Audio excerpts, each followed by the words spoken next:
नमस्कार, आप देख रहे हैं एमएनएस न्यूज और मैं आपके साथ सेजल। आइए नजर डालते हैं आज की खास खबरों पर। अंकिता भंडारी के सीबीआई जांच की सिफारिश, सीएम धामी बोले पीड़िता हमारी बेटी थी। मुख्यमंत्री पुष्कर सिंह धामी ने अंकिता भंडारी हत्याकांड की सीबीआई जांच की सिफारिश की है। उन्होंने कहा है कि यह निर्णय राज्य सरकार की निष्पक्षता, पारदर्शिता और न्याय के प्रति प्रतिबद्धता को दर्शाता है। सीएम ने स्पष्ट किया है कि सरकार शुरू से ही इस मामले में सख्त रुख अपनाए हुए है। सीएम धामी ने भावुक होते हुए कहा कि अंकिता केवल न पीड़िता ही नहीं है, बल्कि वह हमारी बहन और बेटी की तरह थी। उन्होंने कहा कि किसी भी तथ्य या सबूत की अनदेखी नहीं की जाएगी। दोषियों के खिलाफ कड़ी कार्रवाई सुनिश्चित की जाएगी। मुख्यमंत्री ने बताया कि हाल के दिनों में सोशल मीडिया पर वायरल वीडियो क्लिप्स को लेकर अलग अलग एफआईआर दर्ज की गई है। इन सभी मामलों की जांच प्रक्रिया लगातार जारी है। सरकार यह पहलू की गहन जांच कर रही है। सीएम धामी ने बताया कि उन्होंने हाल ही में अंकिता भंडारी के माता पिता से मुलाकात की थी। परिजनों की सीबीआई जांच की मांग का सम्मान करते हुए यह फैसला लिया गया है। उन्होंने दोहराया कि सरकार पूरी संवेदनशीलता और दृढ़ता के साथ अंकिता को न्याय दिलाने के लिए संकल्पबद्ध है। स्वर्गीय बहन अंकिता भंडारी के साथ हुई दुर्भाग्यपूर्ण घटना की जानकारी मिलते ही राज्य सरकार ने, प्रशासन ने बिना किसी भेदभाव के पूरी पारदर्शिता के साथ, निष्पक्षता के साथ कार्रवाई प्रारंभ की। तत्काल एसआईटी का गठन एक महिला आईपीएस अधिकारी की लीडरशिप में किया गया और प्रकरण से जुड़े हुए सभी अभियुक्तों को शीघ्र गिरफ्तार किया गया। उसकी ठोस पैरवी माननीय न्यायालय में की गई। उसी का परिणाम हुआ कि ट्रायल के दौरान किसी भी अभियुक्त को जमानत नहीं मिली। एसआईटी द्वारा विवेचना के बाद अभियुक्तों के विरुद्ध चार्जशीट दाखिल की गई और निचली अदालत ने सुनवाई पूरी होने पर अभियुक्तों को आजीवन कारावास की सजा सुनाई। यह इस बात का प्रमाण है कि राज्य सरकार ने शुरू से लेकर अंत तक पारदर्शिता, दृढ़ता के साथ न्याय सुनिश्चित किया है। हाल के दिनों में सोशल मीडिया पर प्रसारित हुई ऑडियो क्लिप्स के संबंध में अलग अलग एफआईआर दर्ज की गई हैं, जिसकी जांच जारी है। कुछ लोगों ने इस दौरान अपने राजनीतिक उद्देश्यों की पूर्ति के लिए भ्रामक स्थितियां पैदा करने का प्रयास किया है, प्रदेश में भ्रम की स्थिति पैदा करने का काम किया है। ऐसे में सरकार का दायित्व है कि देवतुल्य जनता को इस स्थिति से निकाला जाए, उनकी भावनाओं का सम्मान किया जाए। और हमने सोचा कि सबसे ज्यादा पीड़ित पक्ष उनके माता पिता हैं और उनका पक्ष जरूर जानना चाहिए। मैंने उनके माता पिता से बात की है और उन्हीं के द्वारा बातचीत में कहा गया है कि सीबीआई की जांच होनी चाहिए इस प्रकरण में, जिसका सम्मान करते हुए हम इस मामले की जांच सीबीआई से कराने की संस्तुति कर रहे हैं। हमने पहले भी न्याय सुनिश्चित किया है और आगे भी पूरी प्रतिबद्धता के साथ, दृढ़ता के साथ हम स्वर्गीय बहन अंकिता को न्याय दिलाने के लिए संकल्पबद्ध हैं और बहन बेटियों की सुरक्षा हमारी सर्वोच्च प्राथमिकता है। उनके विरुद्ध किसी प्रकार का अपराध सहन नहीं किया जाएगा और अपराधियों को ऐसी सजा मिलेगी जो समाज के लिए भी एक नजीर बनेगी। बरेली में आशिया से अंशिका बनी युवती ने मोनू से रचाई शादी, मंदिर में हुआ शुद्धिकरण। बरेली जिले के प्रेम विवाह का एक मामला सामने आया है, जहां मुस्लिम युवती आशिया खान ने हिंदू युवक मोनू से मंदिर में हिंदू रीति रिवाज से के अनुसार शादी रचाई। युवती ने इस्लाम धर्म छोड़कर हिंदू धर्म अपनाया और अपना नाम आशिया से बदलकर अंशिका रख लिया। मामला मीरगंज कस्बे का बताया जा रहा है। दोनों ने बरेली स्थित अगस्त्य मुनिम आश्रम में विवाह किया, जहाँ शादी से पहले युवती का शुद्धिकरण कराया गया। इसके बाद मंत्रोच्चार और विधि विधान के साथ विवाह संपन्न हुआ। युवती ने बताया कि उसकी मुलाकात मोनू से भोजीपुरा क्षेत्र के एक मेले में हुई थी। बातचीत बढ़ी, फिर दोनों में दोस्ती हुई, धीरे धीरे प्यार में बदल गया। युवती का कहना है कि वह पिछले 4 सालों से सनातन धर्म में आस्था रखती है और मंदिर जाती है। अंशिका ने स्पष्ट किया कि उसने कहा कि किसी तरह का दबाव या डर नहीं है। दोनों ने कागजी प्रक्रिया पूरी करने के बाद मंदिर में विवाह किया और साथ रहने का निर्णय लिया। मौसम का डबल असर, उत्तर भारत में कड़ाके की ठंड और कोहरा, दक्षिण में भारी बारिश का अलर्ट। देश इस समय मौसम के दो अलग अलग तेवर झेल रहा है। उत्तर भारत में जहां हाड़ कपा देने वाली ठंड और घना कोहरा छाया हुआ है, वहीं दक्षिण बंगाल पर बंगाल की खाड़ी में घने अवदाव के कारण भारी बारिश का खतरा मंडरा रहा है। मौसम विभाग के अनुसार उत्तर और मध्य भारत में कई हिस्सों में शीतलहर और शीत दिवस की स्थिति बनी रहेगी। पंजाब, हरियाणा, राजस्थान, बिहार और मध्य प्रदेश के में अगले कुछ दिनों तक कड़ाके की ठंड और सुबह के समय घने कोहरे की संभावना है। दूसरी ओर बंगाल की खाड़ी में सक्रिय गहरे अवकाश के चलते तमिलनाडु, केरल और कर्नाटक में 10 और 11 जनवरी को भारी से बहुत भारी बारिश हो सकती है। इसके अलावा अरुणाचल प्रदेश में भी बारिश की चेतावनी जारी की गई है। दिल्ली एनसीआर में भी ठंड के रिकॉर्ड तोड़ दिया है, असर दिखा रहा है और शीतलहर जारी रहने की संभावना है। वही कश्मीर घाटी चिल्लाए कला के दौर से गुजर रही है, जहां भीषण ठंड के कारण झील जम गई है और यह सर्दी 29 जनवरी तक जारी रहने की उम्मीद है। हरियाणा में टोल टैक्स बचाने की कोशिश बदनी हादसे की वजह, तालाब में गिरी कार में युवक की मौत। हरियाणा के यमुनानगर जिले में 100 रुपए का टोल टैक्स बचाने की कोशिश कर परिवार पर भारी पड़ गई। मिल्क माजरा टोल प्लाजा के पास शॉर्टकट रास्ता अपनाने के दौरान एक कार अनियंत्रित होकर तालाब में गिर पड़ी। हादसे में युवक की मौत हो गई, जबकि उसकी बहन गंभीर रूप से घायल हो गई। यह हादसा गांव कांडी खुर्द के पास हुआ। ग्रे रंग की टोयोटा टाइजर कार में सगे भाई बहन सवार थे, जो चंडीगढ़ से परीक्षा देकर यमुनानगर लौट रहे थे। संकरे रास्ते पर सामने से आ रही गाड़ी से बचने के प्रयास में कार का संतुलन बिगड़ गया। कार तालाब में गिरने ही पलट गई और पानी में डूबने लगी। मौके पर पहुंचे ग्रामीणों ने ट्रैक्टर की मदद से कार को बाहर निकाला और शीशे तोड़कर दोनों को बाहर निकाला। उन्हें तुरंत सिविल अस्पताल जगाधरी ले जाया गया, जहां डॉक्टरों ने युवक को मृत घोषित कर दिया। मृतक की पहचान हिमांशु के रूप में हुई है, जो सॉफ्टवेयर इंजीनियर था और हाल ही में नई कार खरीदी थी। वह अपनी बहन तान्या को परीक्षा दिलवाने गया था। पुलिस मामले की जांच कर रही है, जबकि घायल बहन का इलाज जारी है। कानपुर में बीच हाईवे पर नागिन डांस की रील वीडियो वायरल होने के बाद दर्ज हुई शिकायत। उत्तर प्रदेश के कानपुर जिले में बीच सड़क रीलबाजी का चौंकाने वाला मामला सामने आया है। कानपुर लखनऊ एलिवेट्स रोड पर दो युवती खुलेआम नागिन डांस करती नजर आई, जिसका वीडियो सोशल मीडिया पर तेजी से वायरल हो गया। वीडियो में देखा जा सकता है कि दोनों युवतियां नेशनल हाईवे पर लेटकर और डांस करते हुए रील बना रही है। इस दौरान तेज रफ्तार में गुजरते वाहन किसी तरह उनसे बचाते हुए आगे निकलते नजर आए, जिससे बड़ा हादसा होने से का खतरा बना रहा था। वीडियो वायरल होने के बाद पुलिस ने मामले का संज्ञान लिया है। बताया जा रहा है कि यह स्थान कानपुर और उन्नाव जिले के सीमा के पास है, जिसके चलते कार्रवाई को लेकर दोनों जिलों की पुलिस के बीच तालमेल बनाया जा रहा है। National highway authority of India की ओर से डायल 112 पर शिकायत दर्ज कराई गई है। पुलिस सोशल मीडिया के जरिए युवतियों की पहचान करने में जुटी है और उनके खिलाफ सख्त कार्रवाई की जाने की बात कह रही है। झांसी की पहली महिला ऑटो ड्राइवर की हत्या का खुलासा। झांसी की पहली महिला ऑटो ड्राइवर अनीता चौधरी की हत्या का मामला सुलझ गया है। पुलिस ने मुख्य आरोपी मुकेश झा को मुठभेड़ के दौरान गिरफ्तार कर लिया।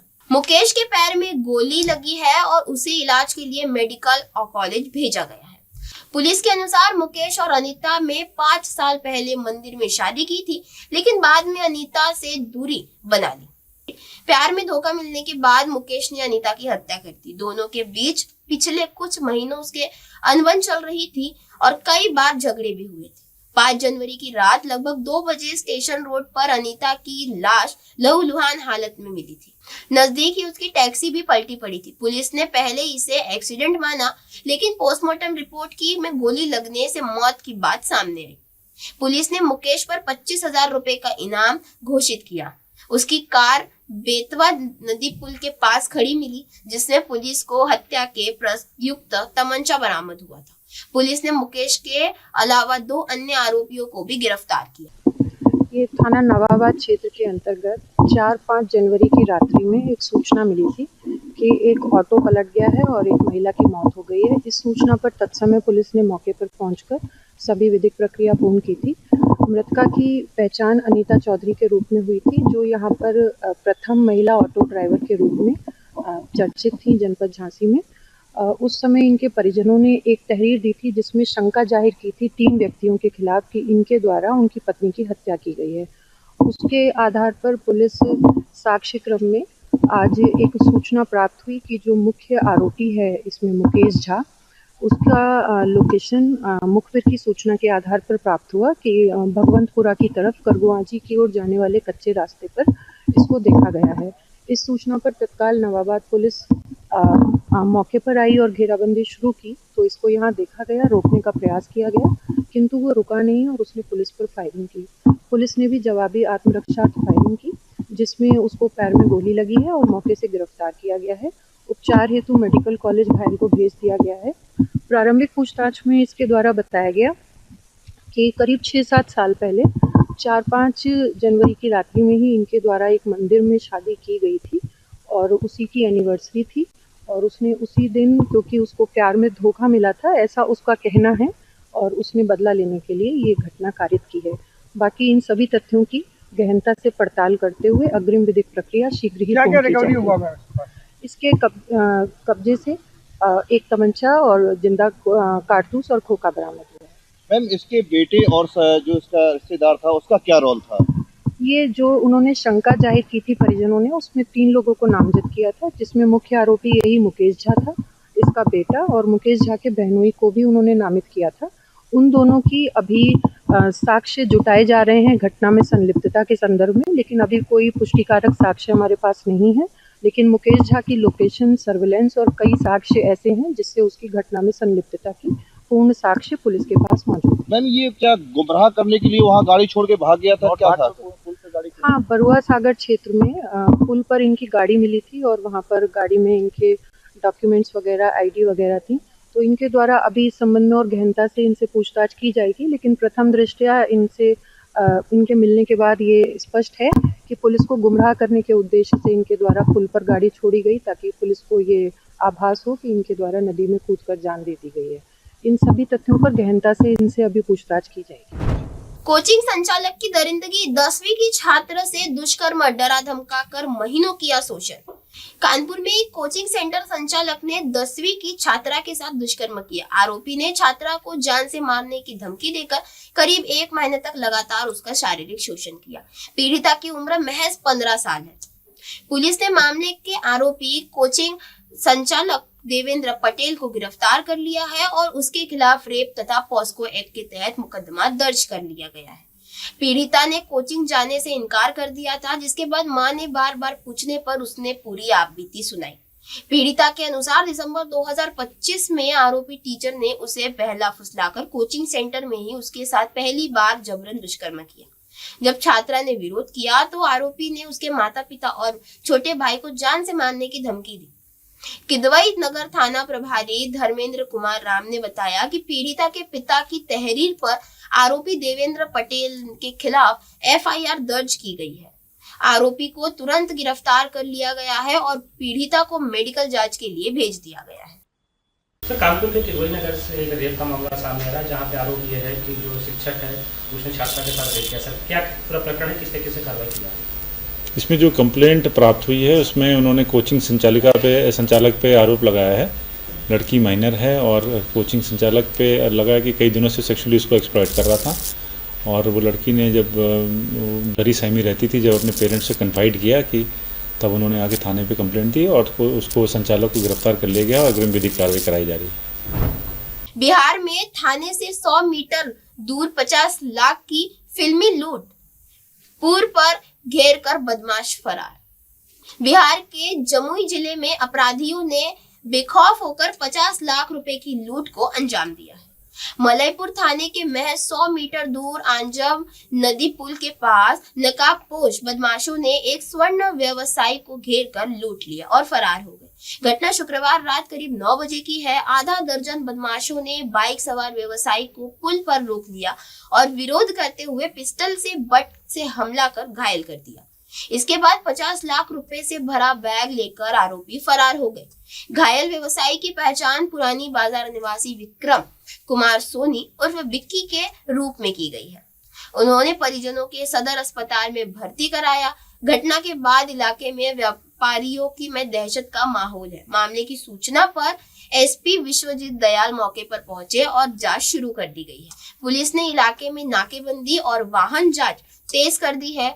एसपी ने जल्द ही आरोपियों की गिरफ्तारी का दावा किया है। जैसे मल्लेपुर जा रहे थे तो मल्लेपुर जा रहे थे, पीछे से 3 आदमी को मोटरसाइकिल आया, वो छोटा लोहा पुल ने है मल्लेपुर वाला, तो आया वो रोको रोको रोको। हम खाली मुड़ी हल्का गाड़ी से रोक के देखे क्या है भाई, देखे हमने रोके पड़े, तो जैसे बोला तो रुको, तो समझ लिए छीनने वाला है। तो हमने रोके तो मोटरसाइकिल आके क्या कस के तो गाड़ी में रुक गया तो बैग छीन लगा। हम बैग नहीं दे रहे थे, फिर हम एक और फिर मोटरसाइकिल आया छीने, वो गोली मार देंगे, तो वही कट्टा से मुड़ी मारा कस के। नहीं देते हम चिल्ला रहे थे कस के, बचाओ बचाओ, पुलिस आ रहा चिल्ला रहे थे, पका रहा था वो लोग भी। तो जैसे फिर उधर टेम्पो आया, तो टेम्पो भीड़ भाड़ होगा भाई, लेकिन टेम्पो में एक सिंगल पर्सन आदमी था, दे दो जल्दी छीनो, वो बहुत बुरा था। तो इसी क्रम में 2-3 बार माथा मारा, वही बंदूक से। पहचान पाए किसी को? अंधेरा था, बहुत अंधेरा, बहुत ज्यादा अंधेरा था। बैग ले गया था पूरा। कितना पैसा हो? 50 कमीशन 10 लाख और कुछ रिटर्न सामान भी था, मतलब 50,000 या लाख? कहाँ जा रहे थे पैसे? इससे मेरा नौकरी वाला काम है, मतलब 2 लाख 3 लाख लेते हैं दुकानदारों से, कुछ सोना इतना महंगा हो गया, क्या करें। क्या नाम है? विक्रम कुमार सोनी। ये अभी रात 9 बजे एक घटना हुई है पतौरा मोड़ से थोड़ा आगे, जिसमें पंकज सोनी, एक यहाँ के पुरानी बाजार के विक्रम सोनी जो पुरानी बाजार के वासी हैं, वे कैश लेकर के रेगुलरली कलकत्ता जा कर के जेवर वगैरह लाने का काम करते हैं। उन्हीं के साथ ये घटना हुई है। इसमें बताया जा रहा है कि उनके पास 50 लाख रुपए थे और 2 बाइक पर सवार 6 लोग जो है उन्हें घेर करके पैसा छीन लिए हैं। उनके सर में चोट भी लगी। सर, एक ऑटो वाले की बात भी आ रही है, वो हम लोग अब अनुसंधान कर रहे हैं सभी जगह। घटना के तुरंत बाद जैसे ही सूचना मिली, पूरे ज़िले में वाहन चेकिंग का काम शुरू कर दिया गया है।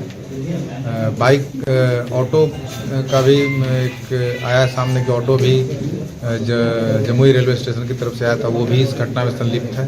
हम लोग तकनीकी अनुसंधान भी कर रहे हैं, जल्दी इसका हम लोग डिवीजन कर लेंगे। सर, जिस जगह घटना हुई है वहाँ ना पेट्रोलिंग गाड़ी थी और ना ही वहाँ कोई लाइट था। वहाँ अंधेरा था, वहाँ पर जहाँ पे घटना है वहाँ पे अंधेरा था, कुछ कुहासा भी था इसमें। और हमारी गाड़ी पतौना मोड़ तरफ चेकिंग कर भी रही थी, लेकिन वहाँ पे अंधेरा था, जिसका फायदा जो है अपराधी उठाए। लुधियाना में हत्याकांड का खुलासा, दोस्त शेरा और पत्नी गिरफ्तार। लुधियाना के जालंधर बाईपास के पास एक खाली प्लॉट में युवक का शव टुकड़ों में कटा हुआ सफेद ड्रम में मिला था। इस मामले को पुलिस ने सुलझा लिया है। पुलिस ने मृतक के दोस्त शेरा और उसकी पत्नी कुलदीप कौर को गिरफ्तार कर लिया है। मृतक की पहचान 36 वर्षीय दविंदर के रूप में हुई है, जो कि भारतीय कॉलोनी का निवासी था। वह पेशे से कंप्यूटरीकृत कनेक्टिंग मशीन का कारीगर व मैकेनिक था और पिछले 4-5 महीनों से मुंबई में मशीन से जुड़े कार्य कर रहा था। दविंदर को 2 दिन पहले ही मुंबई से घर लौटा था। पुलिस ने बताया कि नशे की हालत में पैसों के लेन देन को लेकर हुए विवाद के बाद दोनों ने मिलकर दविंदर की हत्या कर दी। हत्या के बाद आरोपियों ने आरी से शव के 6 टुकड़े किए और उसमें से कुछ टुकड़ों को बोरे में और सिर वाले हिस्से को सफेद ड्रम में भरकर जालंधर बाईपास स्थित स्क्रेड हाई स्कूल के पास एक खाली प्लॉट में फेंक दिया।